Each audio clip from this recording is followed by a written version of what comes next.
2025 State Board of Landscape Architects meeting to order at 9:33. We will go through our agenda, but the first one, swearing in of new member Sigrun Gadwa, which will fill one of our public members. We still have one public member role vacant. We're going to push that off because she is not in attendance currently, so we can't swear her in. And we'll move to review of the May 20th, 2025 meeting minutes. I was not at that meeting. I just want to thank Dominic for stepping in and moving that meeting along. I think that might have been the most efficient meeting in this board's history. I think it was like a half an hour. That was impressive.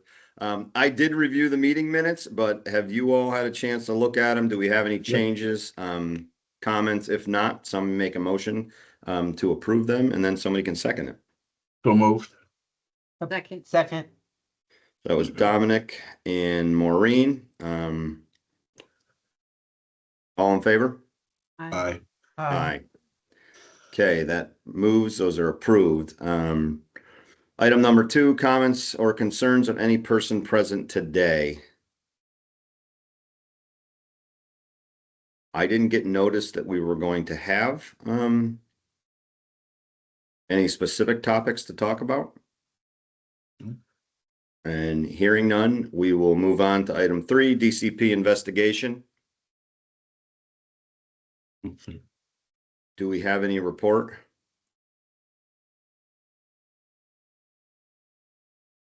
There's no report. So from the investigations team, I received that said from May 1st to June 30th, investigations did not receive any complaints and did not close any new complaints. Great. Thank you for that update. I see Sigrun joined. Do we have anybody at the DCP level to do the swearing in on the call? No, since I didn't receive a response, I did not coordinate with legal to have somebody on the call today. I can send a message and see if I can get somebody to pop on real quick for today, but if not, then we can plan for our next meeting. Okay, I mean, see what you can do if you can get somebody to join. Sigrun, I see that you are on the call. You can join this meeting as just a public person, but you will not be officially on the board until we can get you sworn in.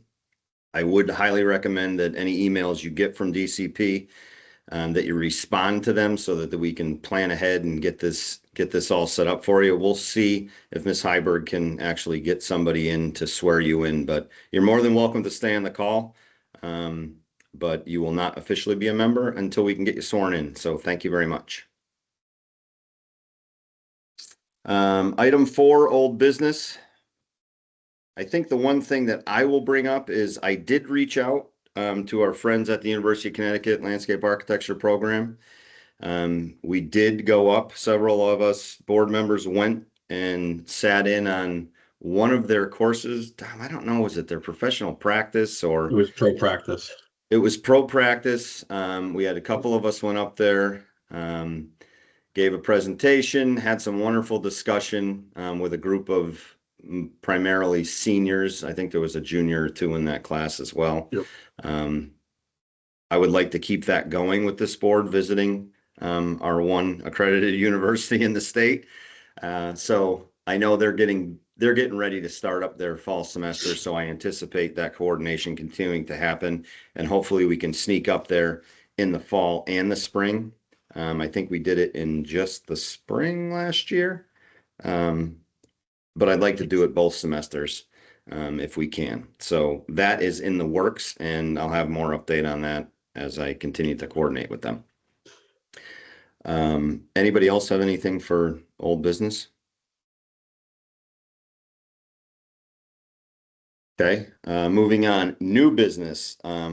We had 4 new candidates, 4 new applications for licensure. They got sent out earlier. I hope everybody had a chance to look at them. I did look at them, and I'd like to make one comment. I believe, and I could be wrong, I'm hoping I'm wrong, but I believe all of them came to us with education, experience, and exam, and we did not hear from any of them after they had their education and experience. So although they meet the qualifications, they did not follow process. Am I wrong in reviewing that? I agree with you. We're gonna have that for at least, I would say a year or so before it gets out there that people are aware of it. But yeah, Yeah. I mean, and actually on a lot of them, they followed the process even though they didn't come to us. They basically waited the 2 years before a lot of them started taking the exam anyway. Correct. Correct. I saw one of them had, 18 or 19 years Yeah. of experience. So I have a question. go ahead. I see 5 exams listed for some, planning and design, A, B, C, exam for, and then some people have only 4 sections. Yep. What So do we attribute that to? And excuse me if I should know. no, it's a very good question. So It's valid. the exam has changed over the years. That one Right. candidate that had 5, it used to be, an all written examination. Yeah. And then it Yeah. it was the UNE, then it went down to 11/17, all hand. Then they had the multiple choice part of it. Then it transitioned into an all computerized, no hand drawn exam, which is the current state. And what they've done is when they've determined that if some people had passed certain parts of it and then the exam changed, they let them know which of the new sections they still had to pass in order to meet the minimum qualifications to become a landscape architect and meeting the health, safety, and welfare categories. So Okay. that's why some had to take 5. Yep. Okay. And some All of them right. are As long as on it's that legit. bubble. Yeah. Yeah, As there's long as it's legit. yeah. I think it's a very small yeah. percentage, but yeah, it happened. I got it. Okay. All right. The gentleman you're discussing who's been with Simmons for 18 years, I know Mhm. him professionally. And he's very good, and I'm very glad he applied for licensure because he should have a while ago. So that's great. Great, great. So I see we do have Anthony Fox, which is one of the applicants on the call. Why Good morning. don't we take his application Sure. first? Because he was Sure. so nice to join the meeting. And if anybody has any questions, we can talk about it, ask ourselves questions, or we can ask Anthony questions. So is everybody able to pull up those? Yeah. Okay. Yep. Good morning, everyone. I will also add that I was one of those folks who had taken the written exams and then had kind of a life event happen and put me on a bit of a pause for licensure for a number of years with a health condition for my son. And so then I retook the last exams, which were digital. And so I had this kind of odd bucket of the 5. So I'm one of those. Mhm. No, that's fine. Fun. Now you Yes, I have know. great experience. You have great experience. For Yeah. Yeah. Gotta Yeah, love very technology. Well, I'll start it. I mean, I reviewed it. Everything looks in order. The three pieces have been met. Completely understand when you have, I mean, it's a daunting task to take the exam anyway, but there's the experience lines up, the education lines up. I have no problem recommending this candidate for licensure. a second. Great. All those in favor of granting Mr. Fox licensure in the state of Connecticut? Please say aye. Aye. Aye. Aye. Thank you all very much. Congratulations. Thanks, Anthony. Yeah, Congratulations. welcome. I'm glad you stuck it out. Yep, it's been a journey, but happy to be here. Thank It you has very been a much. journey. You have a great Okay. record, so happy to have you. Yep. Now get Thank you those- all for serving on this now- board. I know it's a huge commitment of your time and professional time as well. Now you can look forward to signing up for all your CEUs. I know. Yes, you can. Yes, And we'll sir. see you there. Okay, great. Thank you. Thank you, sir. Okay, that was Mr. Fox. Okay, Daniel Gallagher or Gallagher? Daniel Gallagher. Yep. Yep. Okay, so I know George Simmons. Mhm. And I'll just say, sorry, I don't mean to interrupt. I know George. That's I fine. know that Dan has worked for him on and off for years. He's solid. This is another one that did two different portions of the design or the exam, which is fine. University of Connecticut graduate, which Yep. we're not impartial to that, which is always nice. Yeah, Again, I don't see any reason why we would deny this candidate licensure. Correct, correct. All of the qualifications are met. It's a different path, but all the qualifications are met. he's So solid. would somebody like to make a motion to I make a approve? motion to approve, Dan. Maureen seconded that. Janice made the motion. All those in favor? Aye. Aye. Congratulations, Mr. Gallagher. Yeah, nice. All right, Heejun Shin? Mhm. Okay. Impressive. Yep.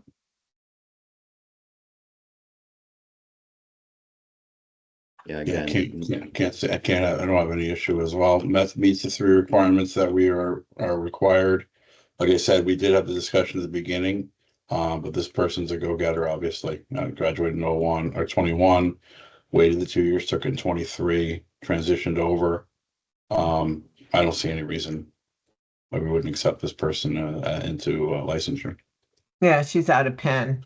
I think Yep. it's great. good program. Yeah. All right, well, I'll make a motion. I'll second it. All those in favor? Aye. Aye. Aye. Congratulations, Heejun Shin. All right, Andrew Freefeld. Again with the strange exams, but yeah. I got it. Okay. Yeah, these were all a little more consistent in time frames. Yep, this one moved through the new process pretty significantly.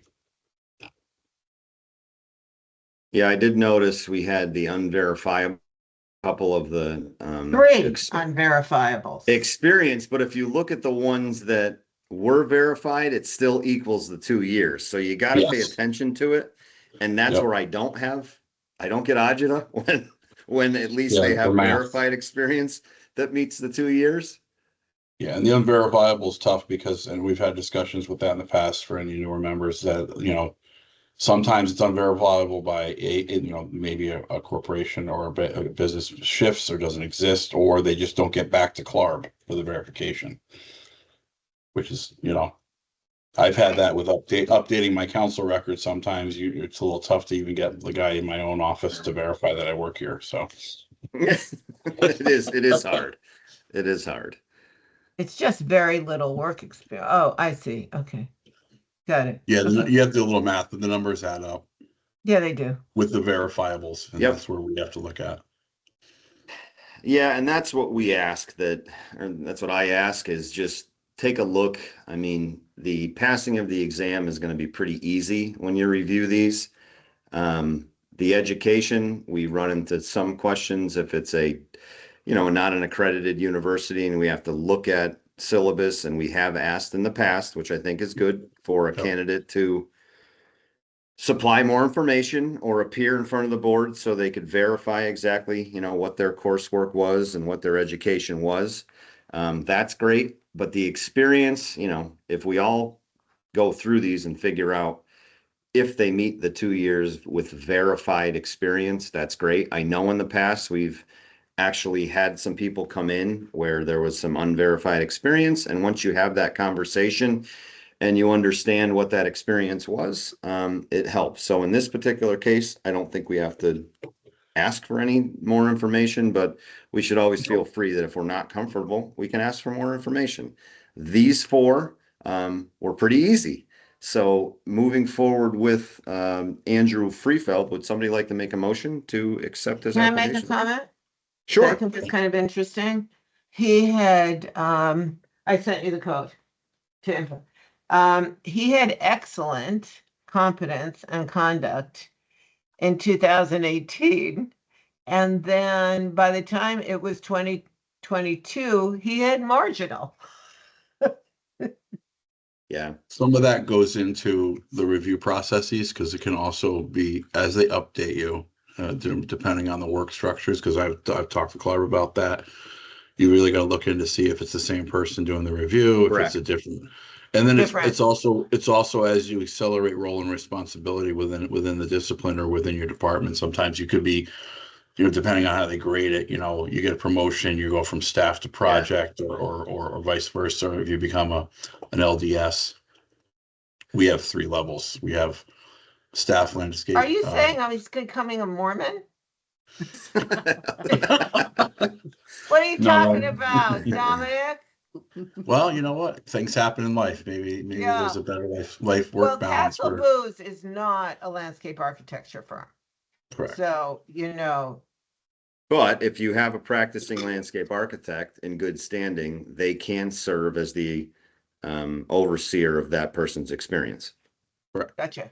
Okay. Yep, All right. they Just can. mentioned it. Okay. As long Okay, as you've so- seen it before. Yep, we have. So a motion for Andrew Freefeld. I'll make a motion to approve Andrew Freefeld. Thank you, Second. Maureen. Second by Dominic. All those in favor, please say aye. Aye. Aye. Aye. Congratulations, Andrew. Okay, I see that we did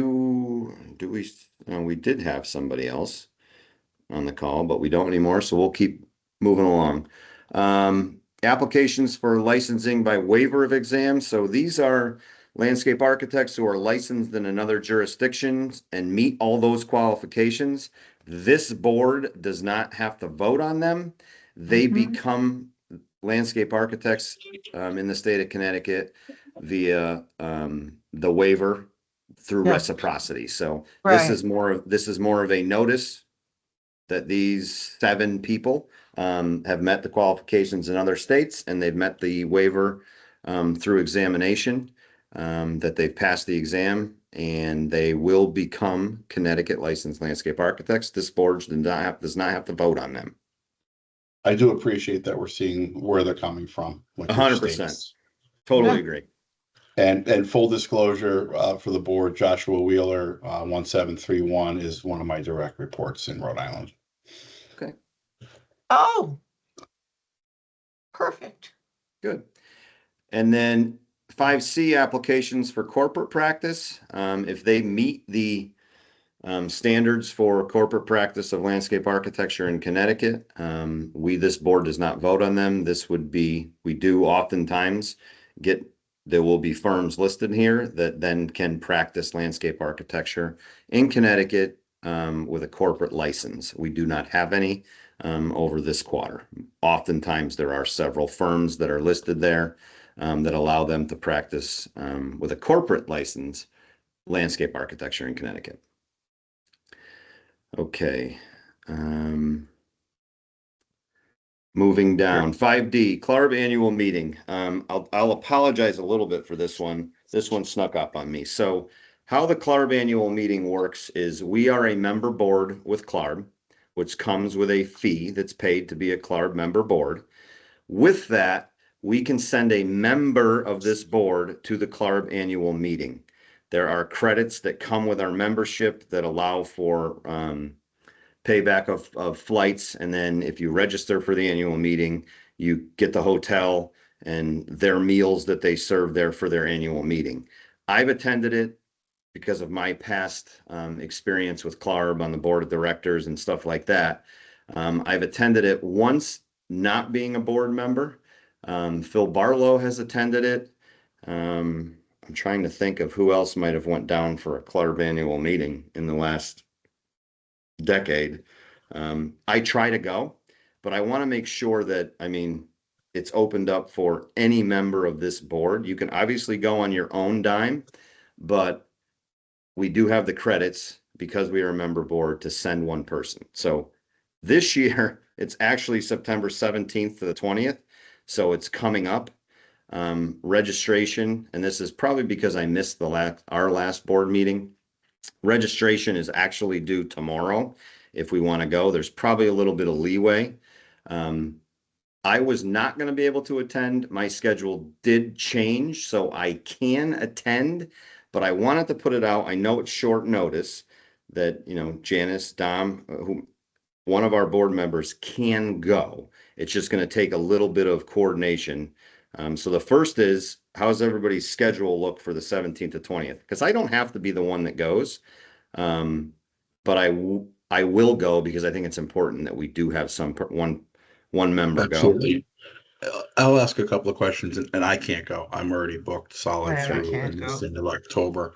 I would appreciate if you do go. That's great. I think a lot of the players there and could represent the board very well. I also agree that do we know? Is it on? And I'm going to use ASLA as we know when ASLA is going to usually happen the year in advance, so we can start planning earlier in the year. We will. We 100% done. If they don't know already, they know the location, and I'm sure we can actually ask Clarb. And Does it normally occur in September? I mean, Yep. or is it like September, Yes. October? So like that no, way it's people usually can right around this time every year. Yeah. Yep. So I would Because- say that let's make it kind of a goal that we have different representation next year from this board that goes to the Clarb annual meeting. I think that would be great. Yeah. Okay. So that's why I wanted to get that on this meeting agenda. And I don't want to say perfect timing, but moving to 5E on our agenda, I'm very happy that Clarb is joining a Connecticut State Board of Landscape Architects meeting. Number one, just to introduce themselves to you all. We have a couple, newer members over the past year. And I just wanted to have them come, sort of give them an update, so you don't have to hear only about Clarb from me. And then the opportunity for you to answer questions that may come up about Clarb. This gives you an opportunity to ask them some questions as well. So at this moment, Janice, I know we got you for 5 minutes, but I would love to give the floor to Veronica and Zach.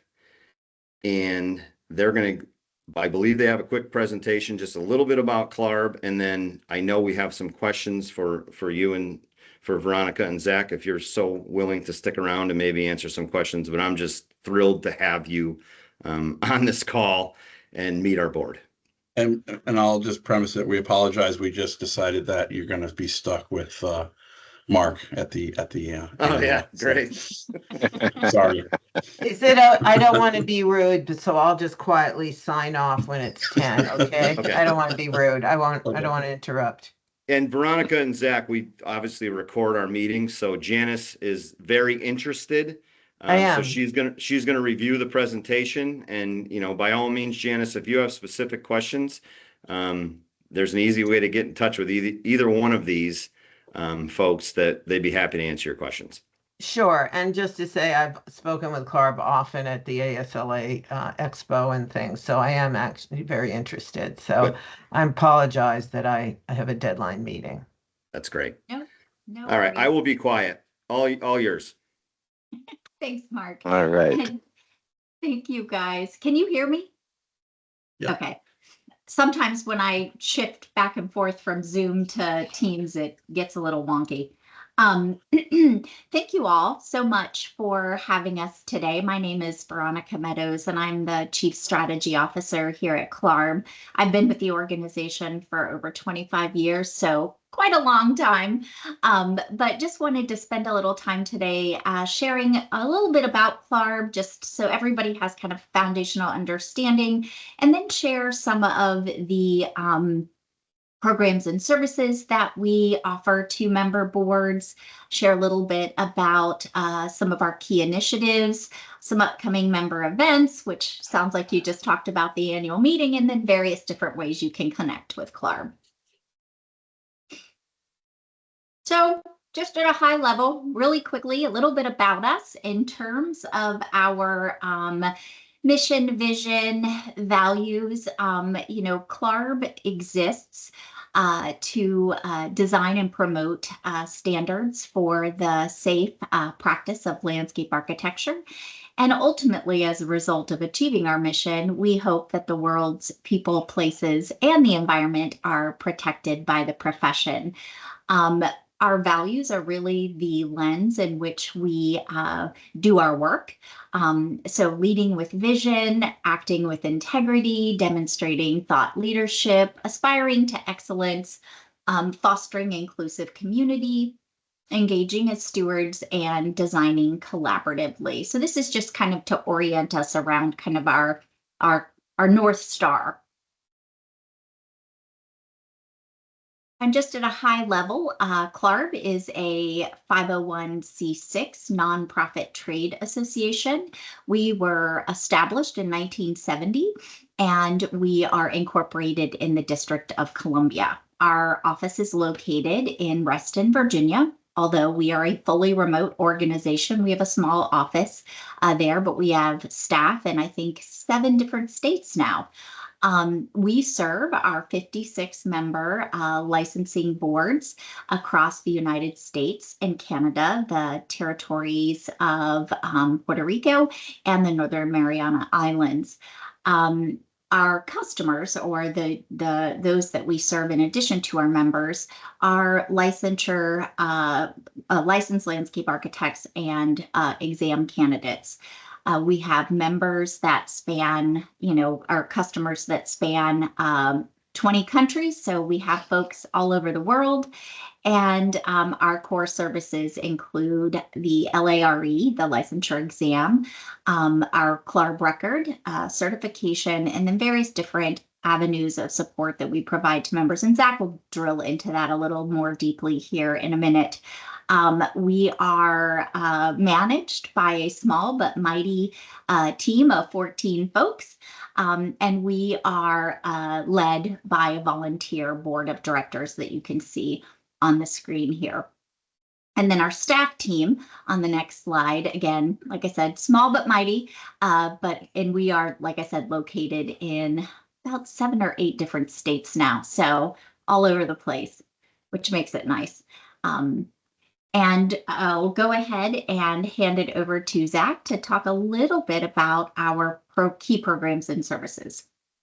Thanks, Veronica. Good morning, everyone. Just quickly introduce myself. I'm Zach Druga, CLARB's Member Relations and Advocacy Manager. So nice to see some familiar faces, but also some new ones as well today. All right, this next section, I'll just share a little bit of information about these topics here. So just a little bit around the LARE, the CLARB record, CLARB certification, kind of talk through just a little bit about the model policies and standards we have available to our members. And then finally, just kind of talk a little bit about our licensure defense and advocacy efforts. All right, so first up, the LARE, again, probably what most people associate with CLARB. The Landscape Architect Registration Examination that is required for licensure in all 56 of our member jurisdictions. CLARB prepares, administers, and scores the LARE. It's a 4-part, fully computerized examination, again, designed to determine whether an applicant seeking licensure in landscape architecture will be able to safely practice without endangering the public or the environment. A little more information on this slide. It is administered 3 times per year in April, August, and December.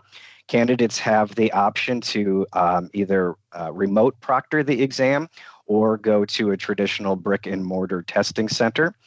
And we are still rolling out or have rolled out preliminary scores for most of the sections. So after completing that section, the candidate will get a likely determination if they passed or failed the exam or that section. And then you can see the 4 sections of the exam here. We did transition to a new blueprint a little bit ago. We have had several administrations of the exam under this new blueprint. So currently the exam consists of inventory analysis and project management, planning and design, construction documentation and administration, and then finally grading, drainage, and stormwater management. And then we have the CLARB record. So this is the tool that landscape architects use to document their education, experience, and examination throughout their throughout their careers there, either seeking licensure or continuing to document their record as licensed landscape architects. All the information contained in the CLARB record is verified by CLARB staff. So when you receive a CLARB record, you know the information contained has been independently verified. And you can see some of the benefits for a landscape architect or a candidate for having the CLARB record. It generally streamlines the licensure process. Once you have your CLARB record, you get access to CLARB webinars, professional development resources, our research and advocacy efforts. So it can be faster and more efficient overall, helps to reduce barriers to mobility. And then once you have a CLARB record, you are able to be evaluated for CLARB certification, which I will talk a little more about on the next slide here. So we do have CLARB certification. It's the formal recognition that an individual has met or exceeded CLARB's model requirements in education, experience, and examination. CLARB certifications requirements also align with our uniform standard. And I do believe we have a few jurisdictions where CLARB certification is required for a reciprocal license. So one change we have made not too long ago, CLARB certification used to only be for folks that already had an initial license. Now you can get CLARB certified before you obtain an initial license. So again, this is the recognition that they have met or exceeded CLARB's model requirements, and we feel they should be licensed in any of our member jurisdictions. And then we do have several model policies and standards available to our members. We have the CLARB Uniform Standard, which again is our model requirements around the 3 E's for licensing landscape architects. We have our model law and regulations, which also includes the 3 E's in the Uniform Standard, but also encompasses everything around regulating landscape architecture. We have our model CE standards, which just quickly at a very high level is generally 12 hours a year, all in HSW topics. And then we also have our model code of professional conduct. And then one of our latest resources we developed for our members is a guidance document around experience evaluation. So we have several topic areas covered in this new guidance document, a definition of what direct supervision is, how to verify experience. It takes a look at international experience, process for evaluating unverified experience, information on self-verified experience for reciprocal license only, as well as some information and best practices around utilizing administrative approval for licensure. And then lastly, our licensure defense and advocacy resources. CLARB works very closely with ASLA. We have our other coalitions that we work with to help respond to licensing issues, whether it's a deregulation effort, a reform effort, some sort of review. So CLARB works very closely, again, with ASLA, with the architects, with the engineers, the surveyors, the interior designers, the CPAs. So we really do have a nice group of organizations that we work with that also help us assist our members, since we do generally share a lot of boards with some other professions. So it's wonderful we work together. So some of the legislative trends we helped respond to last year include reciprocal licensing, right? The universal licensing bills are still very popular. Again, at a very high level, if somebody is licensed in good standing in another jurisdiction for a year, a jurisdiction with a universal licensing bill generally has to grant them a reciprocal license. And then also board consolidation bills continue to be popular as we keep having fewer and fewer standalone landscape architect boards throughout CLARB's membership. So these generally, again, want to take a standalone board and merge them with like professions. So merging the landscape architects with architects. Larger boards also include engineers, land surveyors, perhaps geologists, interior designers. So we continue to see this trend of trying to reduce the number of boards and board members by consolidating. All right, and then with that, I think I'm going to kick it back over to Veronica, who's going to go through some of our key initiatives that CLARB is working on. Thanks, Zach.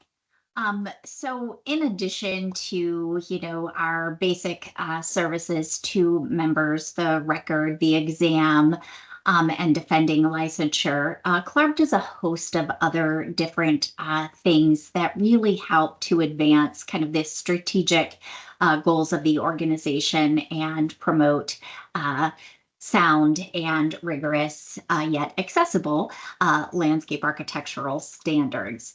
So the first area that I want to jump into, and this really connects to some of the model policies that Zach was just speaking about.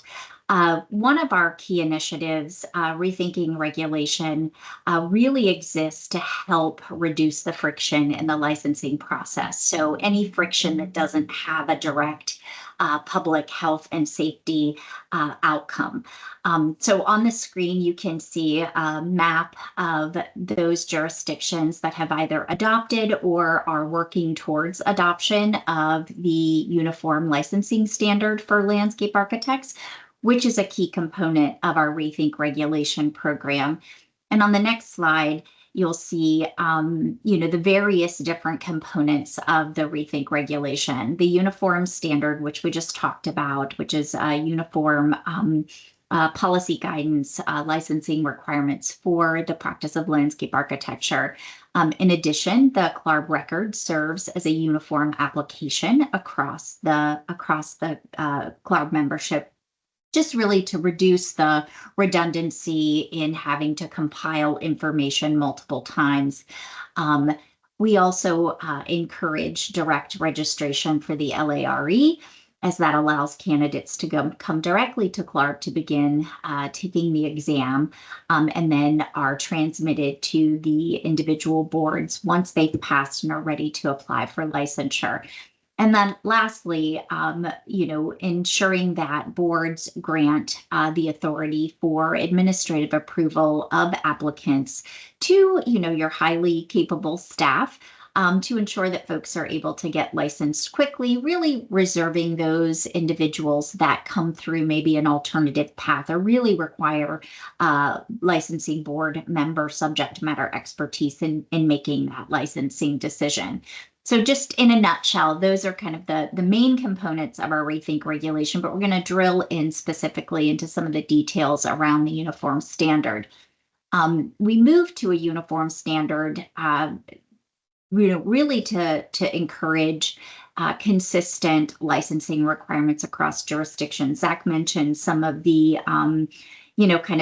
reform activity that has happened across the country over the course of the last several years, and just the increase in reform and inconsistencies in licensing requirements is one of the key elements that are cited in being a barrier to entry to a profession. We definitely want to work towards a more streamlined and effective mobility model across the membership, while also recognizing that not everyone has the ability or can come through the traditional path. So the uniform standard does provide access for those individuals outside of that accredited degree path. The other thing about the uniform standard that's really important, I think, is, it's rooted in data. So we looked at various different inputs to really develop a defensible standard. So if we were called to the carpet in a state legislature and it says, why 2 years? We can definitively say, well, we researched it. We recognize that based on exam scores that candidates are successful in that 2-year period. And there are other various data points that went into the development of the standard, but it gives us a defensible standard that we can really connect to and demonstrate that, it kind of passes that test of reasonability. And obviously, ensuring that we have consistent standards across the membership does, help us to ensure ongoing protection of public health, safety, and welfare. So just to give an overview of the various different paths that are recognized within the uniform standard, obviously the accredited degree in landscape architecture, and my apologies, that is the line at the very top, and I'm not sure why it's not populated, but the accredited degree path is weighted the highest. So it requires fewer years of experience in that degree path. And then as you kind of go down the list in acceptable education pathways, the years of experience increases to kind of balance what was missing from the educational component is then gained through the experience component. Ultimately, recognizing everything from the accredited degree in landscape architecture to a no secondary degree at all, and then various different options, in between those.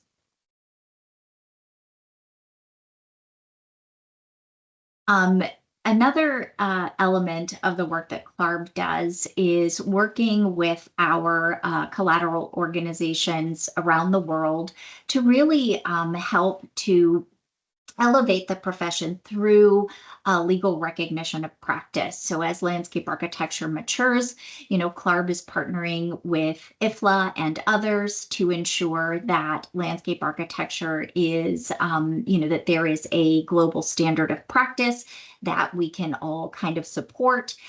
In addition, we are also working with the LAAB and some international universities to establish ways to determine equivalency between education that is gained overseas versus here domestically in the United States or in Canada.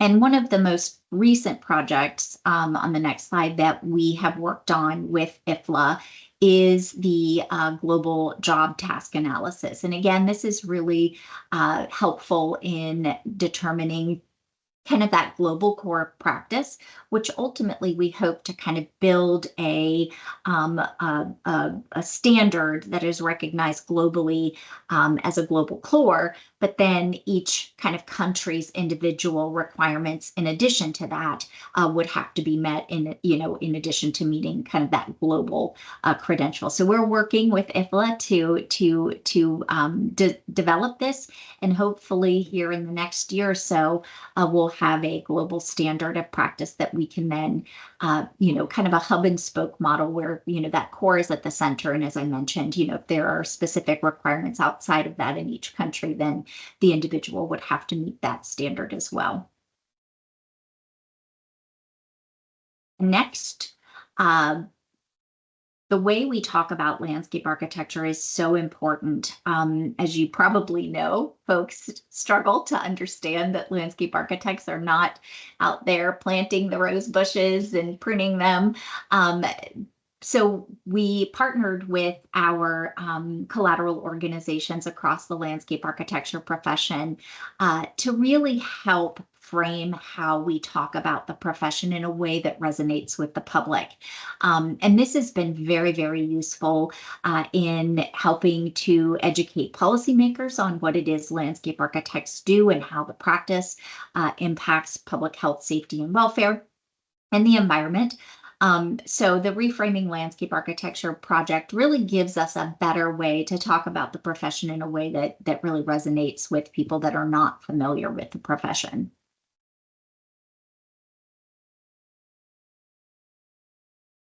We are also partnering with our counterparts in architecture, engineering and surveying, and interior design to do a first of its kind project to define kind of the areas of acceptable overlap and practice boundaries between the design disciplines. We've been working on this since about 2020. So 5 years in the making, as you can imagine. This is an incredible undertaking.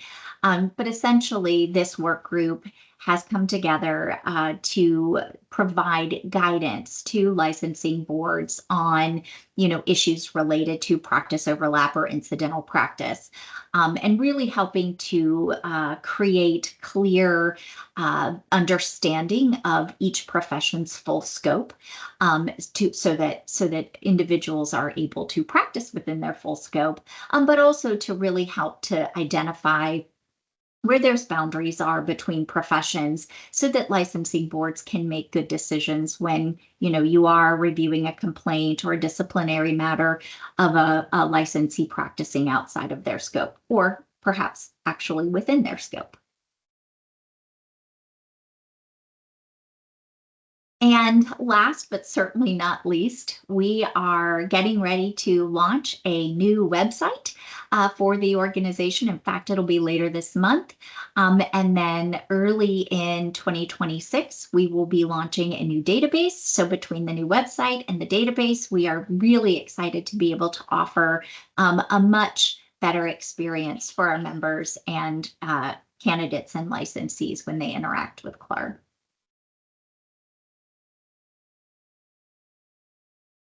And just a couple of options for how you can connect with us.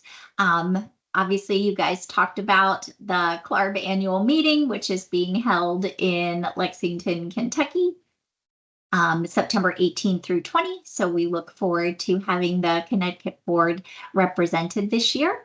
And then in addition to our in-person meeting, we have lots of ways to connect with CLARB online and virtually, obviously through our website, through our various different social media channels.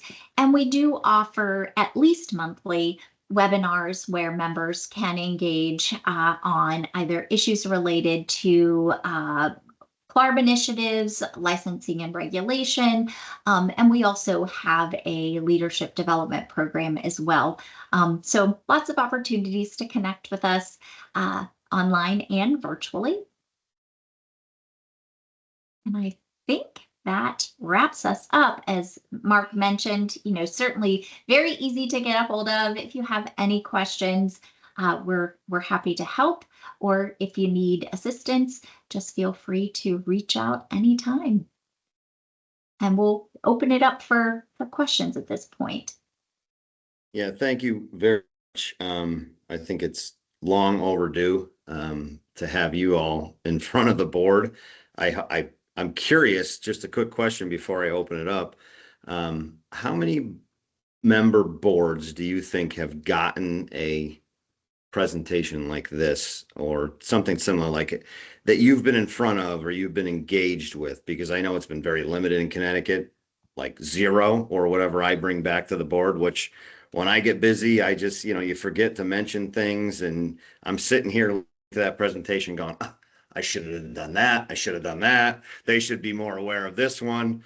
But I'm just curious, what's your interaction with the other member boards during their meeting time? Well, I mean, it really depends, Mark. We are asked often, to come talk about a specific issue.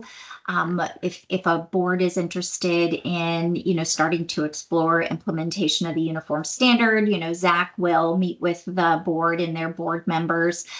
We had several boards reach out and ask us to share information about the recent bylaws vote. But I would say we're connecting with licensure boards. Gosh, it's kind of hard to quantify, Zach. Do you think you have a number between, it's just Matt has, our CEO does try to reach out and speak with every board executive every year, virtually. In addition, we probably attend 3 to 5 board meetings in person per year, and then probably another half a dozen to a dozen virtually each year. Zach, would that be a fair assessment? I think so. And excuse me. And when a jurisdiction does notify us that they have a new board member, new staff, new board executive, I try and schedule some time with them and go through a very similar presentation.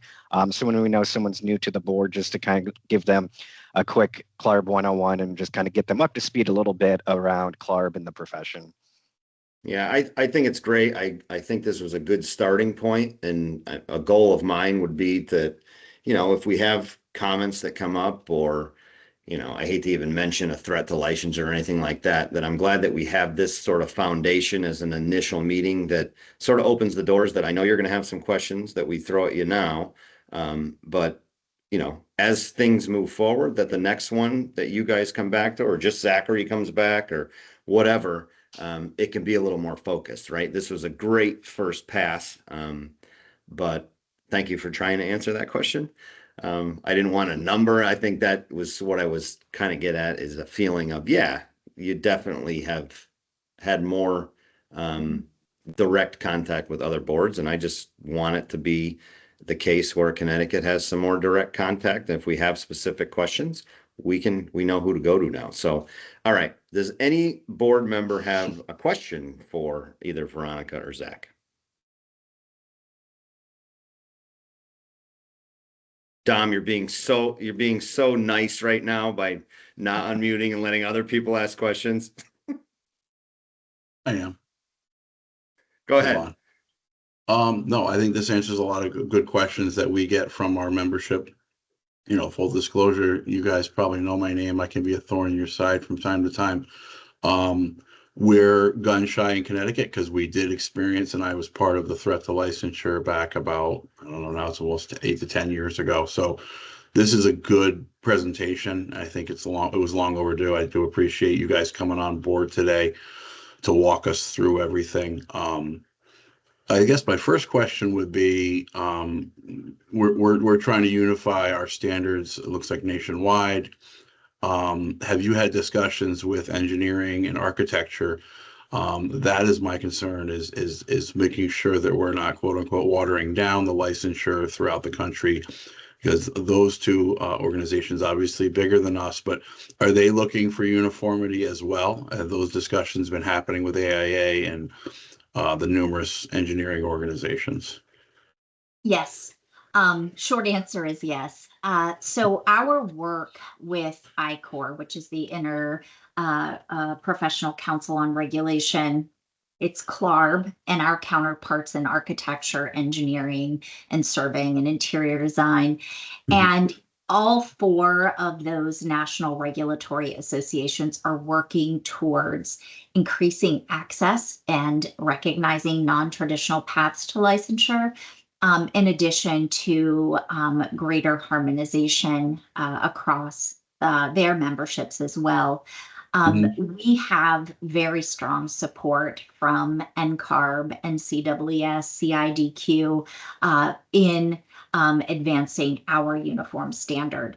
So we do work very closely with those organizations at the national level for buy-in and support, which is helpful then when we're having those conversations at the local level, because those national organizations can kind of reach out and talk to their local counterparts to ensure that, if there are questions or concerns, that we can have dialogue around all of that. So, having national support doesn't always necessarily, garner support at the state level, but having it certainly helps, for sure. And, I don't know if you follow NCARB or licensing requirements for architecture, but they just recently launched a program called Pathways to Practice, where they have everything that we have developed within our standard. All of the pathways that exist for us will exist for architects as well. Mm-hmm. You just threw a curveball. The other question I had is, and this is off, the presentation was great. I actually grabbed a bunch of your slides while you were making the presentation, full disclosure, for my own files. Is there, or do you guys, the database with the new website is great. Do you guys track, in the state of Connecticut, we fall under the Department of Consumer Protection, but I know that's not the same in every state. I believe New Jersey falls under the Attorney General's office. Do you guys have that available, that information and data available? Because I know that just an interesting way, and I think what New York is under the Department of Education on how we're tracking that licensure. And is there any questions or comments? And that's a state level issue, but of that process, because I know your different states, and I'm looking at your Black and your Mosaic, and it falls into some of the states where it's either TCP or New York, Board of Ed, Department of Ed. Is that something you guys are monitoring and tracking as well? Good. It's a good question. We track kind of the board structure, if they're an autonomous board, if they're housed under an umbrella agency, I don't think we have down to the detail of, for New York, like it's the Department of Education or things. Veronica, correct me if I'm wrong there, but that is interesting and, something we could collect certainly. Yeah, it would be easy enough to collect to find out kind of where the board is situated within, the state structure. As Zach mentioned, we definitely collect whether they're within an agency, but where that agency falls within the state structure, that's not a data point we're currently collecting, but we certainly could. And then, like I said, I'm all for I like the way that you set up your structure. I'm going to move my cursor to this one for the education experience. We used to have a pathway, and I'm all for alternative pathways. I think that's something that's great, where you might have somebody who struggles and maybe can't attend a post-secondary or secondary school, the secondary degree. I like that we had that option in Connecticut, and it was for some reason taken away when we had the threat. Once you don't perceive the threat and see the threat, it becomes more difficult once the statute is open, because you're struggling to catch up. So even having the uniformity in there for when something does open or close, we had the hiccup last year, obviously, in terms of that. In terms of obviously state level requirements, and that draws you into like Florida, Texas, California. Not so much us, but it is a consideration. There can be uniformity, but there has to be some sort of autonomy for certain regions of the country in terms of regulation. Is the state, or is the I'm looking at, like, we have the 4 elements to the test, but obviously, working in Florida is a lot different than working in Oregon.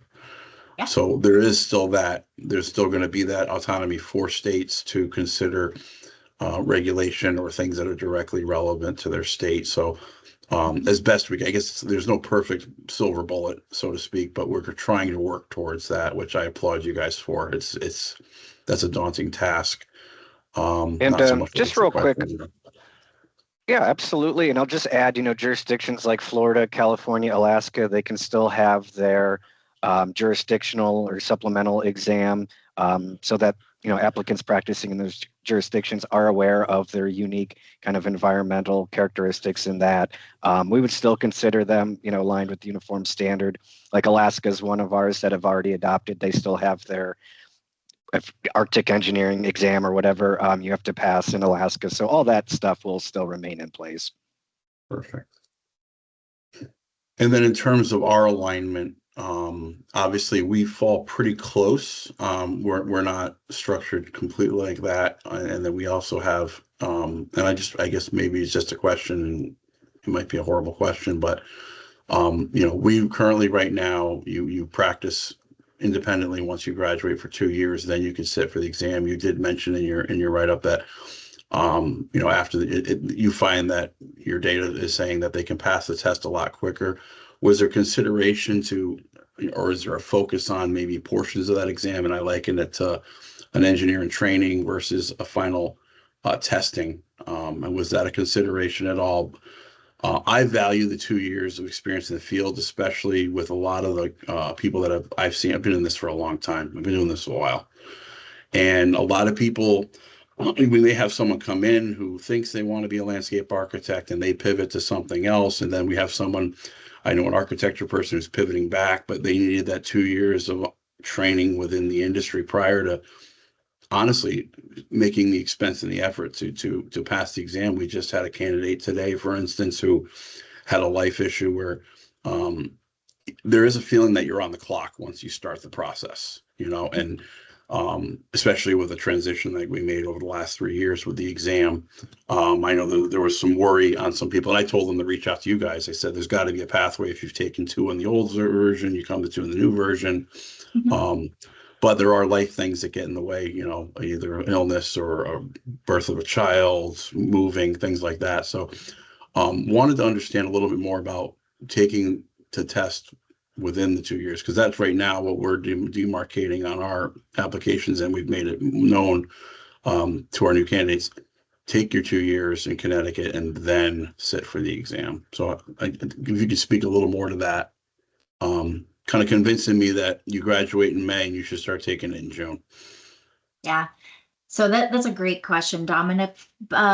Several years ago, CLARB conducted the Determinants of Success study. So we looked at, first-time test takers over, I want to say it was 3 or 4 administrations, maybe 5. And what we found was that for certain content on the exam, the closer the candidate takes it to their educational experience, the better they did, because they were learning that stuff in school, and they did better the closer they took it to their educational experience.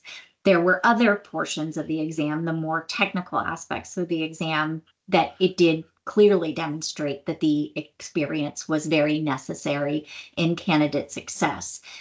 What we have done in terms of the development of our uniform licensing standard is we've taken any kind of sequential nature out of the requirements, and it just basically states that you have to have completed your degree, gained 2 years of experience, and passed the exam to be eligible, to be transmitted for licensure. Some applicants do it, they start immediately when they graduate in those content areas where they're most likely to be successful while they are gaining the experience in the other areas, so that they're gaining the experience and testing concurrently, so that they can take that more expedited path to licensure. Now, not every applicant does it that way, but the standard allows for that for those applicants that can and that want to. Ultimately, if Connecticut were to move towards adoption of the uniform standard, ultimately what would happen is when you received that CLARB record to evaluate that applicant for licensure, they will have checked all the boxes before they come to you. They will have passed the exam. They will have demonstrated that they have the requisite 2 years of experience that we verify, and the education and the exam scores. So you would see that applicant upon their, licensure application, not applying to take the exam. Does that make sense? Yep. Just to make a point, we had 4 applicants today for new licensure, first-time licensure. All 4 came to us with all 3 E's taken care of. None of these 4, although we're trying to get the word out because we have to follow our regulation and our laws, right? Which is not up for discussion at the moment, but all 4 today came to us as if a model law were in place saying, you got all 3 E's. So it does puts this board in a little bit of a weird situation, because it's not our intent to not grant the license because they didn't follow process. If they meet the requirements, how can we not grant them licensure? It just puts us in a really weird situation, and we've dealt with it. We look at everybody individually, and sometimes if we have an unverified unverified employment and we want a little bit more information, we've had really good luck at having those candidates come in and explain, and we work through it. So we've been really good, I think, as being flexible, but it does put us in a little bit of a weird situation. Yeah. And when we get alternate paths, I value the 3 E's on their individual merit. All right, the education is one, and that can be documented, and it's not like you're going to school and then taking a year off and going to school again. The exam, you're spending your own money or you're spending company money to take the exam. You're going to be going through that process in a different realm, but it's, you have skin in the game. I want to value the 2 years of experience under the licensed professional. So I look, and I can't speak for the rest of the board. I look at, is he spending 8 months here, then he went toward Europe, or he or she toward Europe, or do they take 3 months here, then they jump to something else? Then there's a gap, because the education and the experience and the exam have to be weighted equally. 33, and I guess 34 in my eyes for experience, because experience does matter, because some of the stuff you learn in academia has to be translated out into the real world. And that's why we're looking at it. But Great presentation. It clears up a lot of information. I hope this stuff gets up on the new website. I actually was going to press the reaction clapping button for a new website because good job on that. It's long overdue. Long overdue. Yes, it was. I think we You're can not all alone. agree. Everyone puts the website up and you're like, good, we've got that solved for like another 10 years, but Right. we move quickly. So I refer to the website probably once a month. So that's fine. Thank you. So just for, yeah, just for your purposes, Veronica and Zach, Dom and I are both licensed landscape architects. Maureen is an official public member.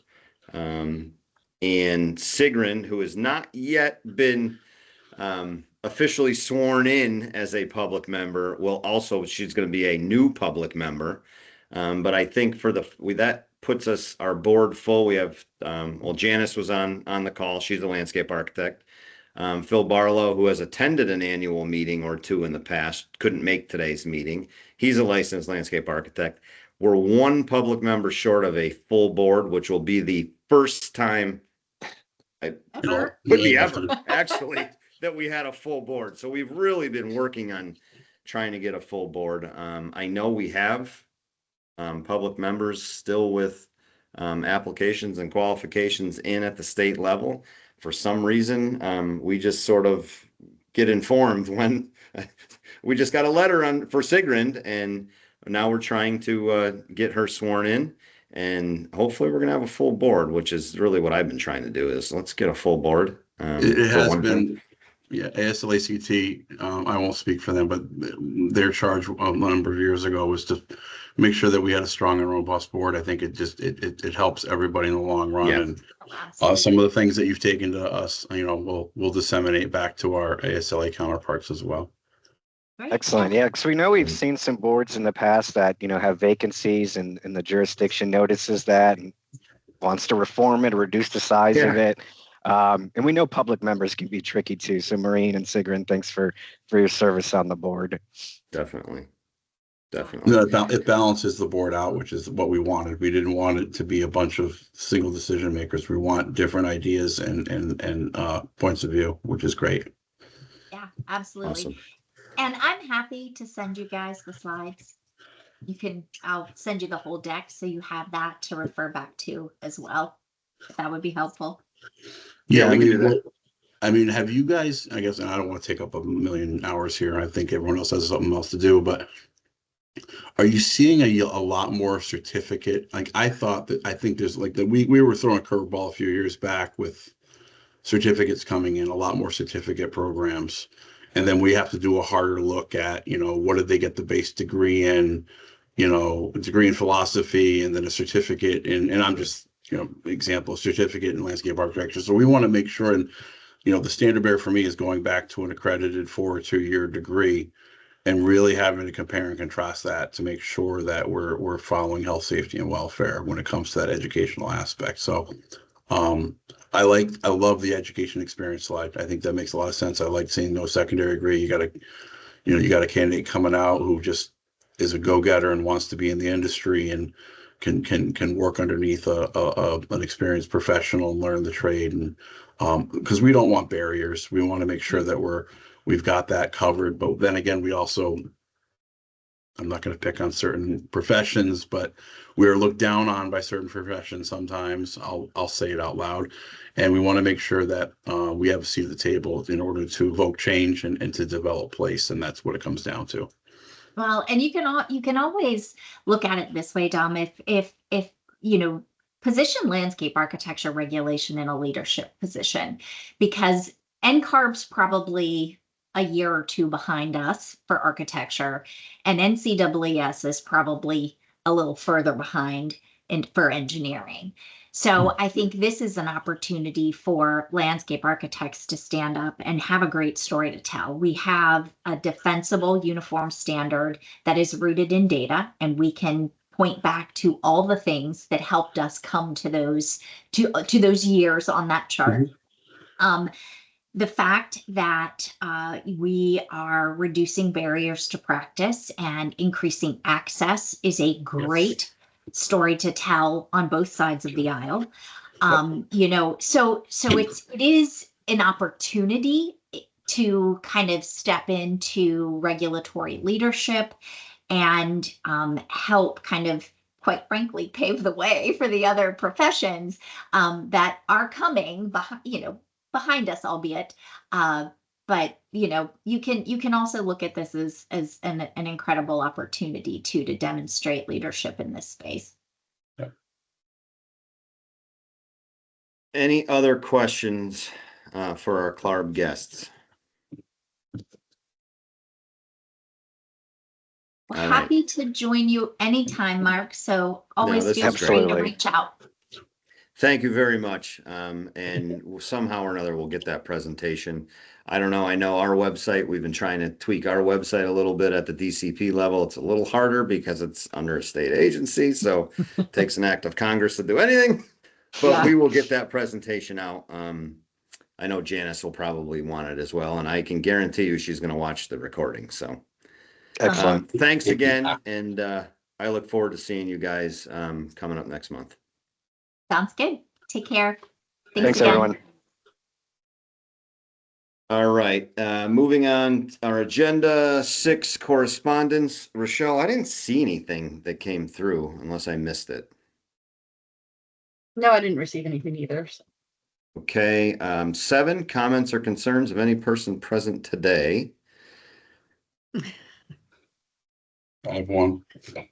I know we didn't swear in Sigrun. Is it pronounced Right. Sigrun? I would just like to welcome you, give you a chance to at least say hello if that's okay. I love the fact that we have another public member on our board.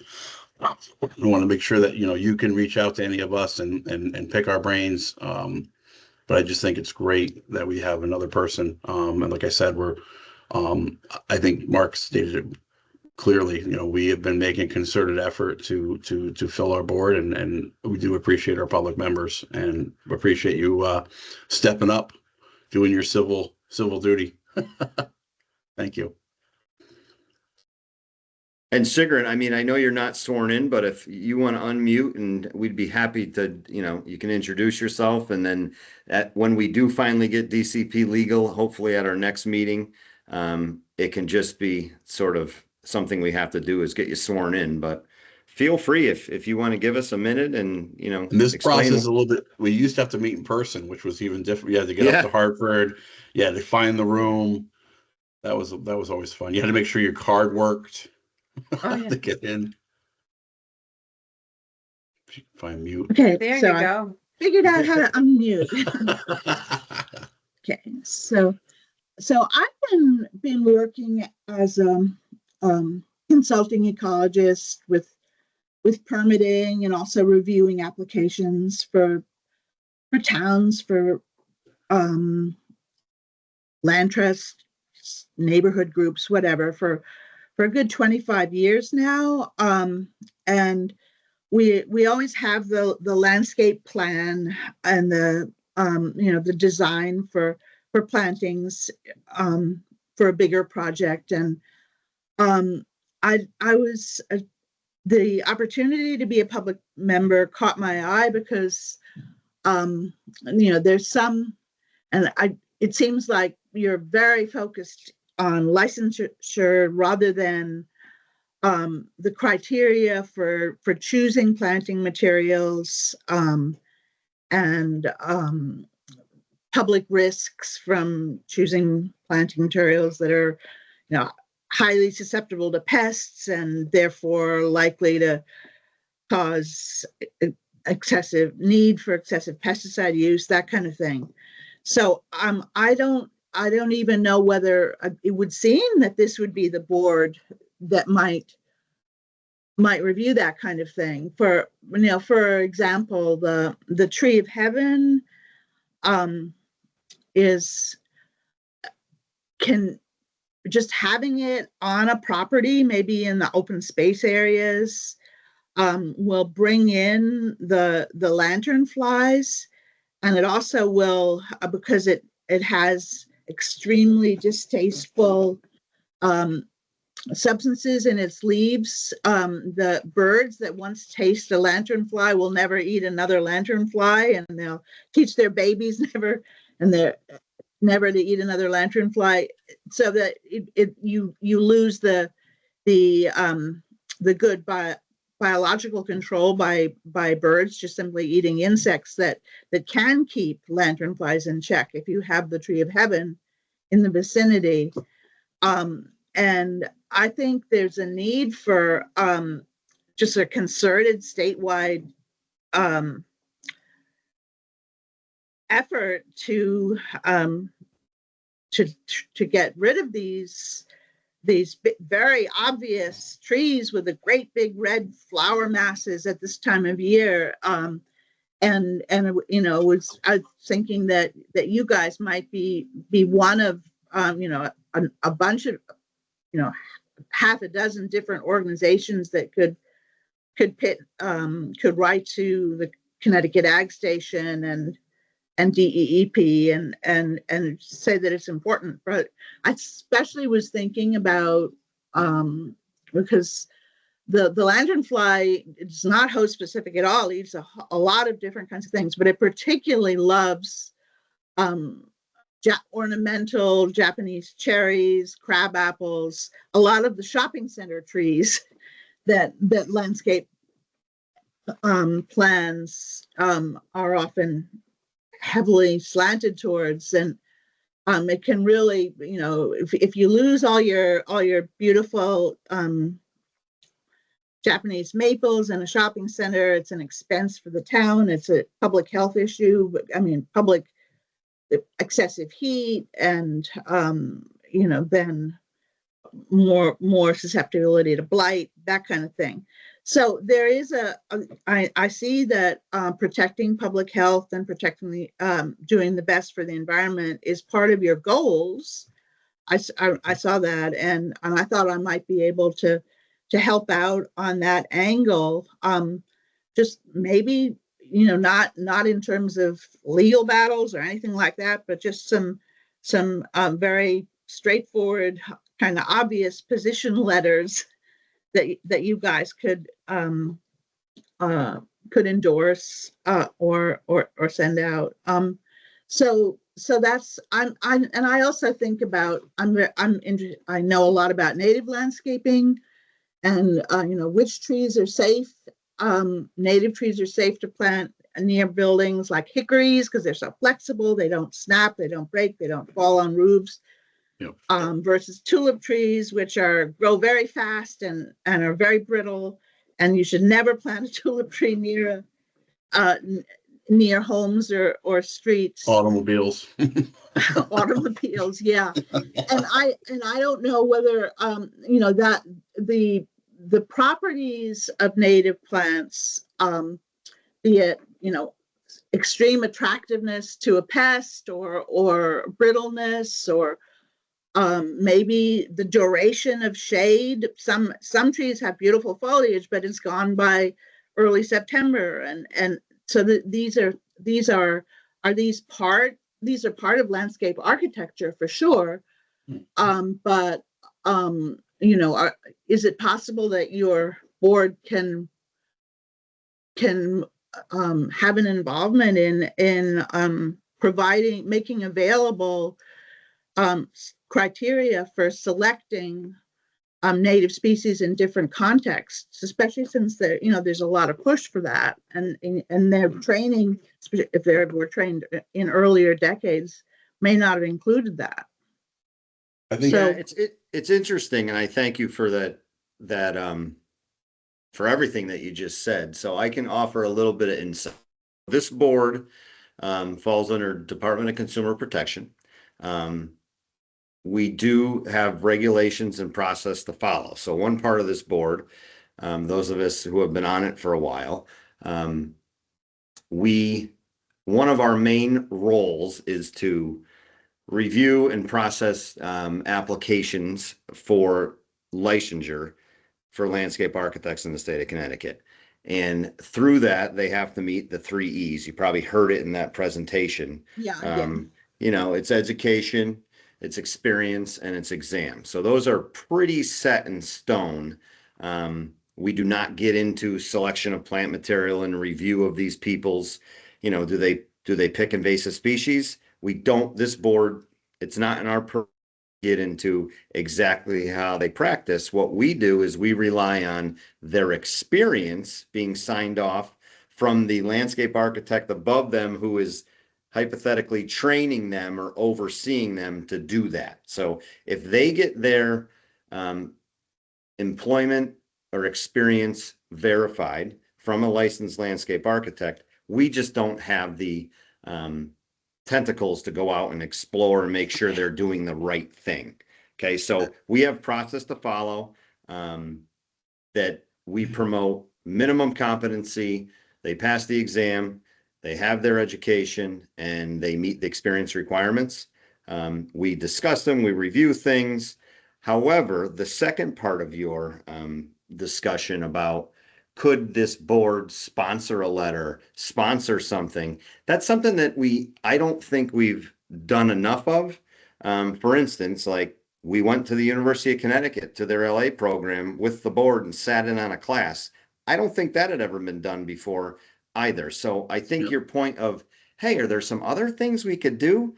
We're never going to be reviewing site plans and publishing these are invasive species or these plans shouldn't be doing that. But I don't think it's out of the realm of possibility that we can start to discuss what this board as landscape architects may support as far as, a letter or support of an initiative or something like that.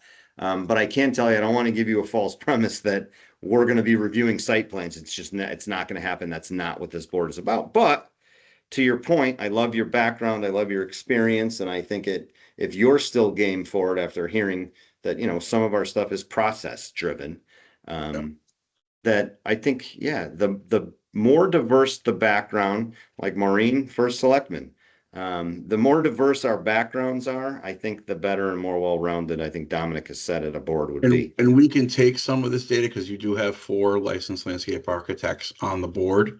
And if Janice was here, she'd probably be, we can go off and talk and discuss the items you brought up. But we also swim in the same pond with ASLA and they make recommendations and they push back on municipalities for other things. I'm thinking of Barb, obviously, Mark, in terms of there are individuals that we know, so we can pass along information. And then also, the one insight that I think you struck on is, we can have ASLA petition back to us because we don't make the policy, but maybe some of the continuing education facet has to fall under, it has to fund health, safety, and welfare. They're very good about balancing. And I know there was a session, I believe it just happened in June, where they offered continuing education, which I think is great that the LAs in Connecticut have to take new educational classes. I, for one, always go to one that's offered either by the Mass Extension or the Connecticut Extension, where we're identifying lanternfly, we're identifying what's going on with the beech trees in Connecticut. We're understanding, what the different derivatives are for plantings. And I think you just brought up a great topic is we are always looking for the natives, but then obviously native adjacent or naturalized natives, things that are in the realm. Sometimes we come into certain municipalities and it's just, no, it's got to be natives only. And then it's a juxtaposition between, okay, well, like you said, the hickory works in certain microclimates, but then I can't force it to grow in certain areas. So we want to make sure, I guess like I said, it's an ASLA item.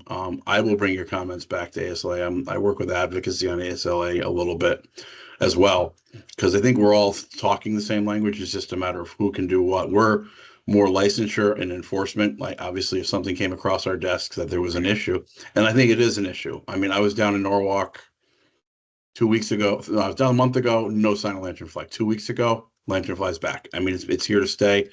We actually looked at, we might have a case where it's attacking pines. So it's, and 3 years ago, it was longhorn beetle that we're looking at. We're still dealing with the repercussions of that. So we understand that. And we can definitely bring us the comments that you have, because that's all good intel. And then we can direct things to other agencies and or like you said, maybe a letter Hey, DEP, can you do a Yeah. class?